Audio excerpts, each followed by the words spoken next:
Hi, it's Dr. Saab. In this video, I'm going to show you how to use the main features of this Renault Austral. This video is perfect if you've just bought the new Austral or if you're thinking about buying one. Now this video is part 2. Please watch part 1 by clicking on the top right corner or check out the description. Part 1 focuses on the rear controls and the driver's cockpit. Big thank you to Holcroft Renault Wolverhampton for helping me make this video possible. Check out the video in the top right corner if you want to see a comparison video of all 3 models of the Renault Austral. And I also go through the specification of the car.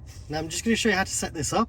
And this is the first time I'm using this, so let's give that a go. Click on begin and you've got your information here. Now I would actually select share data and position. I'd find that very useful, especially for your Google Maps and stuff like that. Now connect your vehicle to the My Renault app is a very useful feature, and all you need to do is make sure you have your VIN and get connected by setting up an account online, and then go through the steps, and then it will prompt you to get into the car, and then you can sign in as well. Now I'm going to skip that for this particular car, so I'm not taking advantage of the Renault connected services, such as sometimes you can see stuff such as where the car's parked, I think, and you can see how much fuel the car's got. You can even book a service, so if you do want to do that, check that out. Now here I would have everything accepted. All I'll do is click on accept, and now you can see that's setting up. Again, signing in will get the best features, and you get all the useful features, and you can activate the data plan as well. Again, using the data plan is a very useful feature, just so make sure you do sign up to that. Make sure you get the Renault Connect app set up, and the great thing is you don't have to go to a Renault dealership. You can just do it all from the comfort of your home and in the car. You'll get a prompt on the car when you are setting up a PIN, and I think you can save up to 5 different accounts, so that's very useful.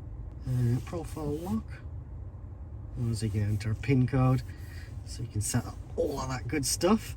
Finish for now, and there we go, I'm in.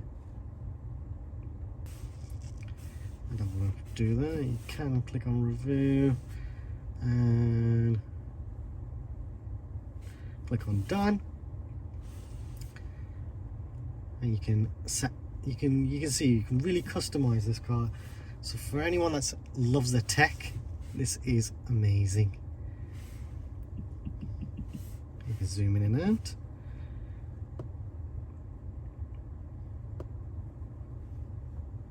Very useful. And now, because that's set up, I can now see Google Maps on my screen. If I click the view button, that's now going to change my screen layout. Got more kind of progressive kind of style. Click on view again, and that changes to the more relaxed kind of mode, and then here we go, we got Google Maps. I think I prefer that kind of screen, or this is pretty cool as well, just the main information. You do have the head-up display as well, which will display your speed and even which way to travel when you've set the satnav up, which is very useful. Please watch the video in the top right corner on how to connect your Apple iPhone to the Renault Austral, and then you'll be able to use Apple CarPlay as well as Bluetooth. Now next you have got this button here, and now I've got the option of using Android Auto. You can connect to Apple CarPlay. I've got the manual as well, which is really useful. It gives you a lot of useful information. You've got multimedia user audio as well.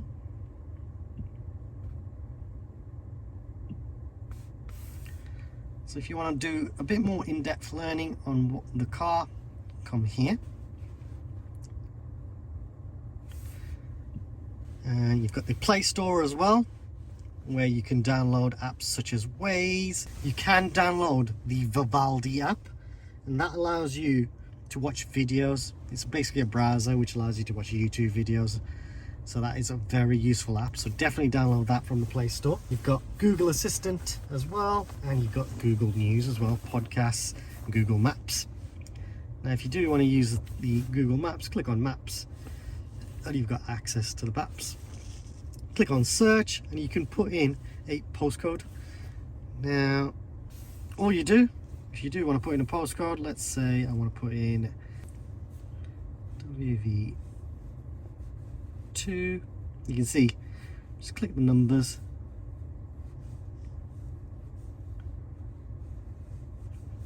Straight away I've got the postcode and I've got the address. I always recommend putting a postcode in whenever you're going somewhere.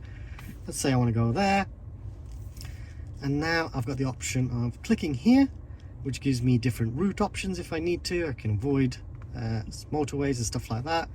If I'm happy, just click on start and you can see how long it's going to take, and there we go, I've set my sat nav, and that will also appear on the other screen as well. So I've got all that information down here. I've got traffic information as well. I've got different route options if I need to avoid anything. And oh, I've accidentally switched off the traffic. I don't want to do that.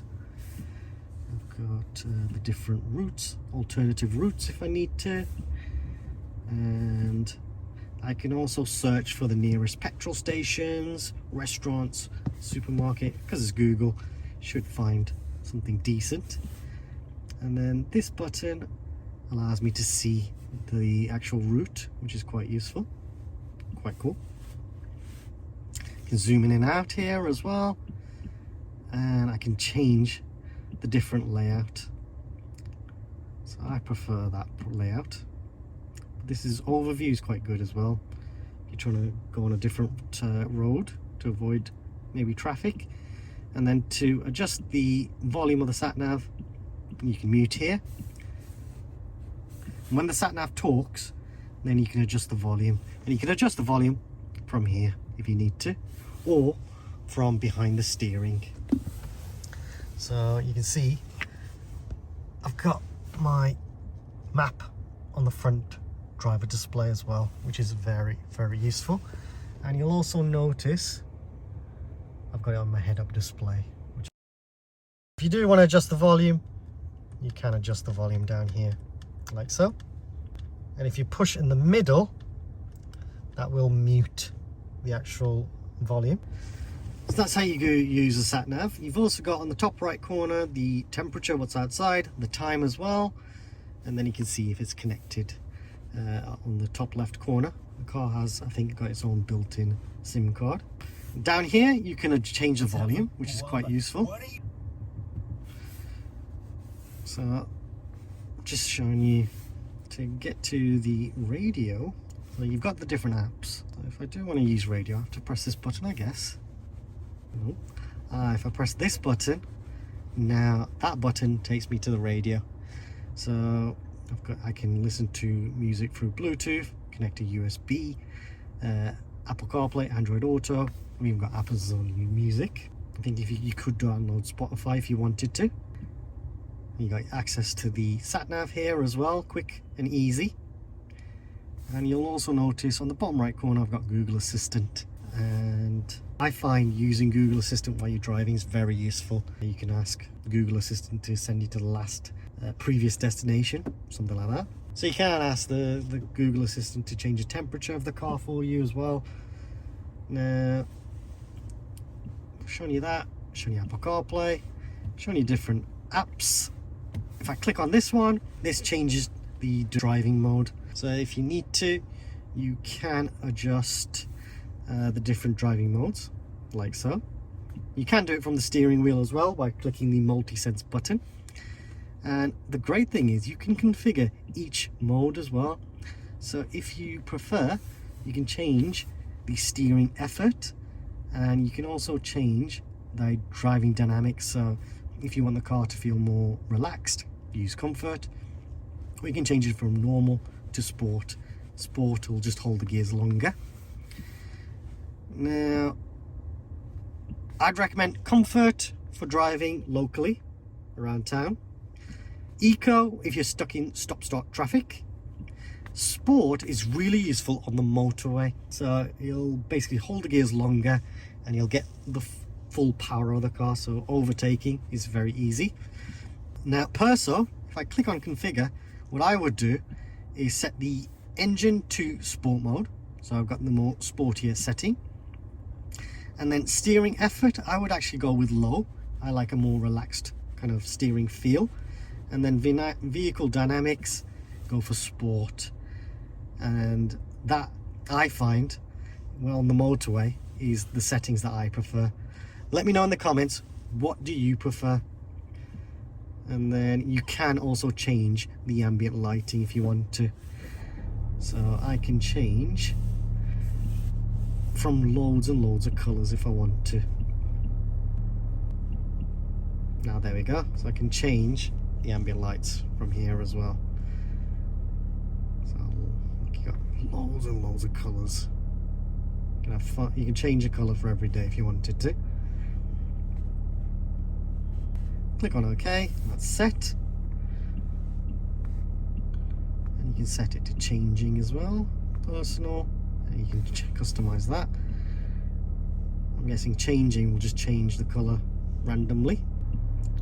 I can change the brightness as well, and you can also set the climate. Now normal will give you the full power, and eco will just reduce the amount of how the AC works, so you'll probably find you'll get hotter when you're in eco mode. I'd just keep it normal. Once you finish, click on the back button, and now you can also customize these different things, such as the pedestrian warning sound. You've got loads of options here now. I'm not going to go through all of this, but you can just see you've got the air purifier if you need there. Now, I don't want to use that, so I'll switch that off. And you can see here's your driving eco score, so you can see how economically you're driving. You see the driving assistance modes as well. Now that is useful, so you can actually set following distance as well. You can switch all of this on if you want to. I would recommend having these systems on because it is designed to keep you safe.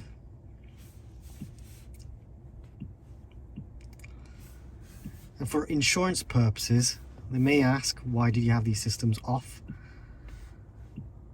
But you can change how it feels. So you could set it to late rather than early.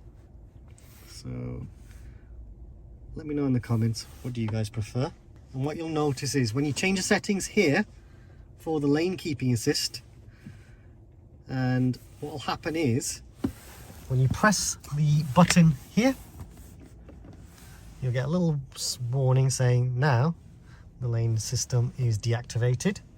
And if I press it again, I can also activate it as well. The great thing is, if for whatever reason you don't want to use these systems, you can switch it off.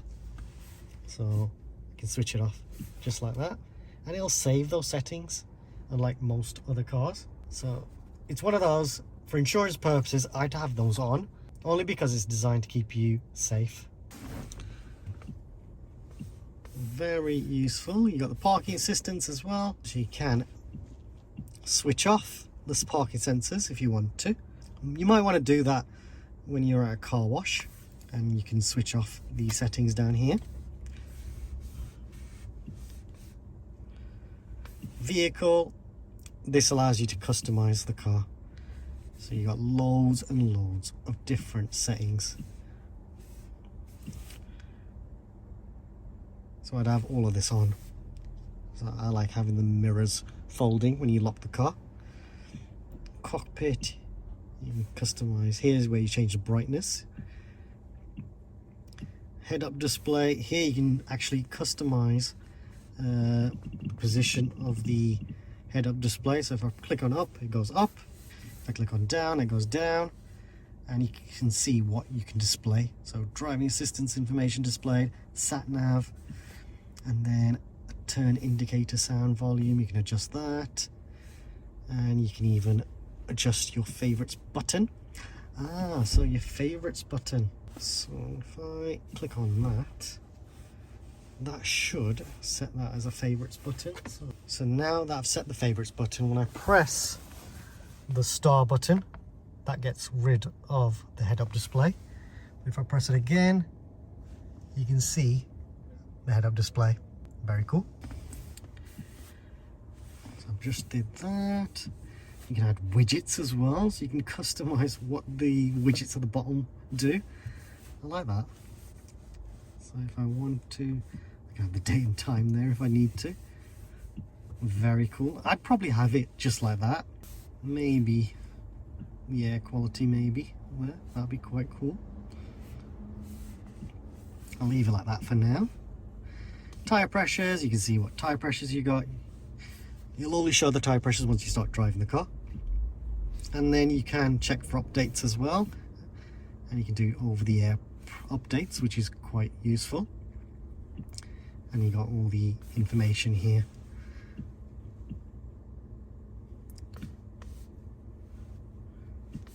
And then you got settings as well. And this changes a lot of other deep settings. So I can adjust the volume settings here. I can change a ringtone. Units, if you need to change it from kilometers to mph. You can hotspot as well. You can connect to your Wi-Fi at home. Very useful. And then Bluetooth, you can see what pair new devices as well. And then you can adjust your permissions here. Apps and notification. And you can see all the apps that you've got.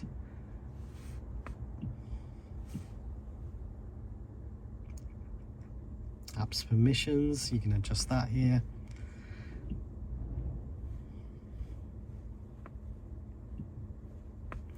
You can see you can really customize a lot of different things if you want to.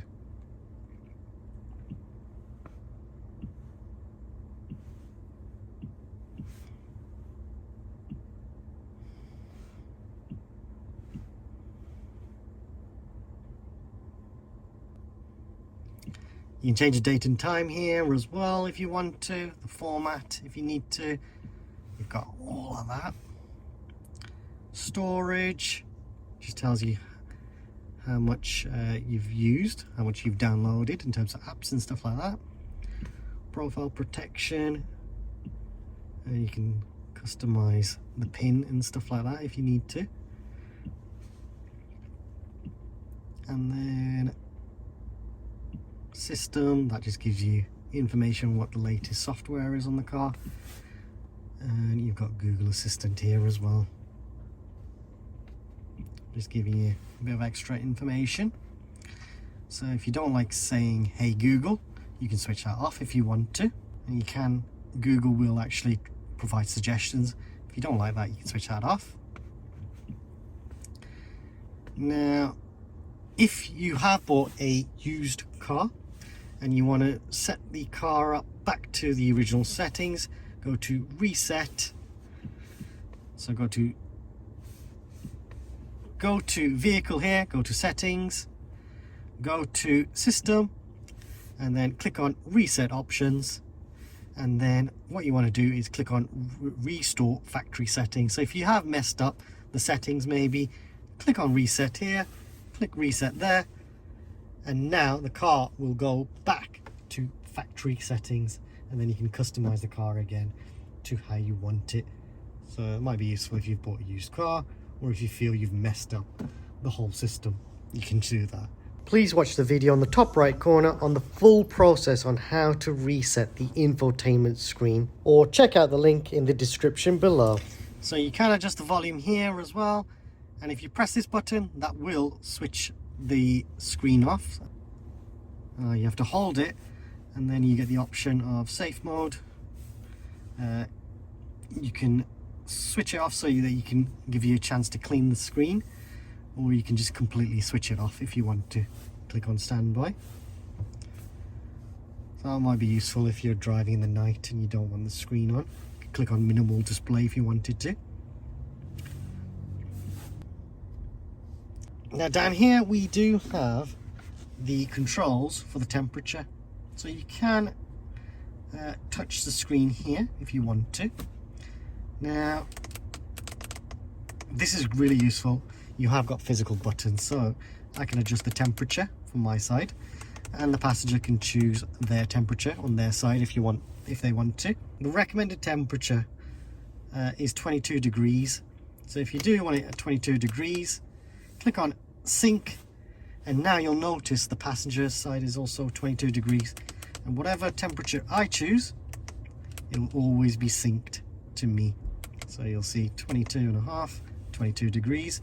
And if I change it on the passenger side, you can see it's unsynced. If I want to sync it back, click on sync. And I've also got the AC button here as well. And then I can adjust where I want the air to actually send to. If I click this button, very useful on a hot day. Switch that off. If I press this button, this gets rid of any smelly air in the car. If I click on auto, now the car will distribute the air accordingly. So I find when I press that, I don't get a misty screen. So I always leave in auto. You can adjust it manually if you want to. And if you go all the way down, that'll switch it off. This one is to clear the rear windscreen. This one is to clear the front, and it'll also do the rear at the same time. Very useful. This button is to lock the doors of the car, and then this one is for your hazard lights. And you'll notice when I click the hazard lights, you get the symbols there. And below the temperature controls, you do have two USB-C ports, a 12-volt socket, a little bit of storage here, maybe some coins, two cup holders, and you've got also this little area here which stores a phone, which is quite useful. And then up here you've got a little place to rest your hand, and also really useful when you're using the screen. You can rest your arm there. And then you've also got your wireless charging pad. My iPhone 13 Pro Max fits here and charges the phone, so that's really useful. And then what you can do is move this forward just like that, and that'll reveal some more storage down here, which is really deep. You can store loads of stuff in there. It'd be amazing if this was actually something that maybe drove a big rocket ship. It does feel like a spaceship in here, to be fair. Maybe Starship Troopers, something like that. If you press this, that opens up more storage in here, and you can see it's nice and deep, and you can store lots of stuff in there. Moving up, we have got a little symbol there telling you if the passenger airbag light is on. Now if someone sat there, that's when it'll come on. And then here you've got your sunglasses holder, and then you've also got this 180-degree panoramic mirror. Now if I push, try not to close it, but if I go all the way up there and then let go, now that'll stay there, and now I can see what my rear passengers are doing, which is really useful if you've got kids. If you want to get rid of that, push all the way up and they'll get rid of that. Now this button is blank. If you do have the fully loaded car, this is for the panoramic sunroof, which I've shown you how to use in the part 1 video. And this button is the SOS. If you press this button and hold it, I think, or push that, press this switch, that'll activate the SOS system. Now the SOS system is really, really useful. Now in an emergency, you can press that button and it'll call someone from Renault, and they'll ask you if you're okay. And if you need the ambulance, the police, or the fire brigade, they can send them out to you. And you don't need to know where you are. They'll know the location, because you press that button, you give them permission to say, this is where I am, please help me. And if the airbags ever go off, it'll automatically use the SOS system. If the airbags have gone off, you're in a serious accident, then someone through the speakers will ask you if you're okay. And if they don't get a response, they'll just send out the police, fire brigade, and the emergency services out to you. So that is a really useful feature to have. The car's got its own built-in SIM card. I don't know if it's a 3G or a 4G SIM card, but it's got it built in. and that SOS function could be a lifesaver. Now above that you do have your lights as well, so if you can press to get the lights on, just like that. And then I'm guessing these are for the microphone for the car. And then you got the rear view mirror, which you can adjust manually, like so. And then we've also got your sun visors with your courtesy light, which is nice. And then we've also got the glove box down here, where you can store lots of different things. Now the car does come with breakdown cover, so that's up to 3 years from new, so that's with the manufacturer warranty as well. After that, it might be worth extending it with Renault if you can. If you can't, don't worry, I'm sure you can get a good deal through other breakdown providers. Maybe also worth getting a warranty, an extended warranty on the car. Next, I'm just going to show you how to open the bonnet. So all you do is pull this grab handle and then go to the front.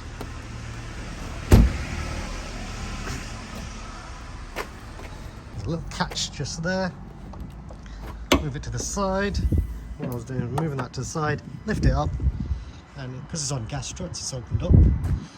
And here we've got the battery, and the plus there as well.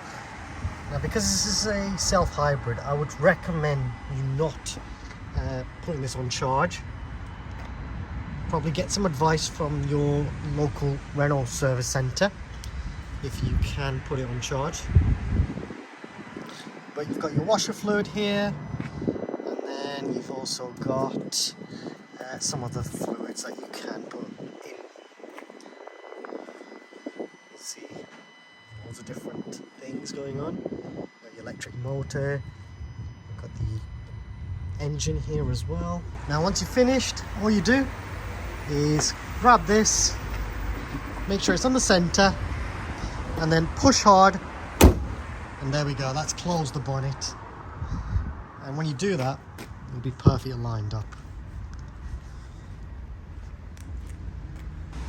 You can see it's perfectly lined up. Gone through it. Please subscribe, as it helps me and the channel grow and create even more content. Please like this video. Also comment if you have any suggestions or questions. Check out the Renault playlist for more videos related to the Austral, including a full video on what specification this car has. Some of the videos in the playlist may be of other models, but the features should be the same, so hopefully it helps you out too.